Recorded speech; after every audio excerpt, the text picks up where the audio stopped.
My name is Larry Malcolm Smith Jr. To the community, they all know me as I Am Queens. I am 22 years old. I am from Southside Jamaica, Queens, New York City. I am a civil rights social justice activist. I am a youth advocate. I am a foster care advocate. And I am an activist and organizer for any injustice that has a calling to my heart. I got into the movement because I have been in the foster care system of the Administration for Children's Services at the age of 2 years old. Within these 23 foster homes, I've been in group homes, I've been in children's centers, I've been in covenant homes, I've been in homes where I've had youth that actually just came out of cages due to ICE. I was exposed to many different things in the foster care system, whether it was being abused emotionally, mentally, physically, and even sexually.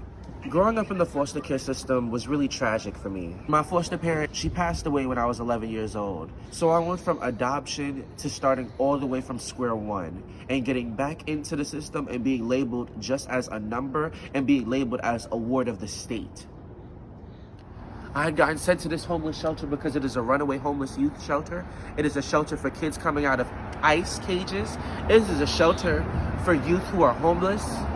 And it is a shelter for trans women and people who are a part of the BIPOC community, including the LGBTQIAQ plus community. My foster brothers and sisters are in the streets doing work, and it is sex work. And it is hard for them to live and find community to help them because they've been abandoned.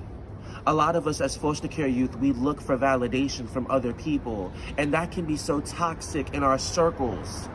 But what they don't know is that we look for validation because it comes from abandonment.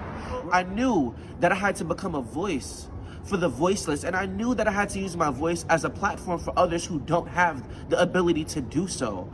Because there is another I Am Queens and another Larry that is probably not in a shelter, but is on the streets, that has aged out of foster care with no support.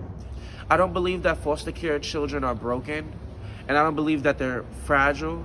I believe that this system is uplifting that white supremacy and white nationalism, and this system is doing exactly what it's supposed to do, which is why we need to abolish this system.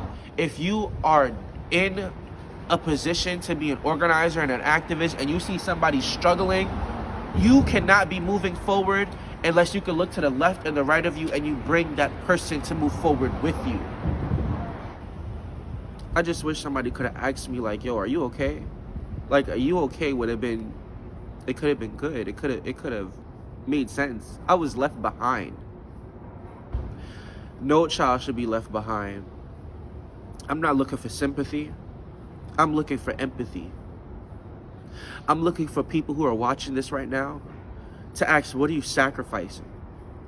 What are you sacrificing to make sure that another foster care child doesn't have to go through this?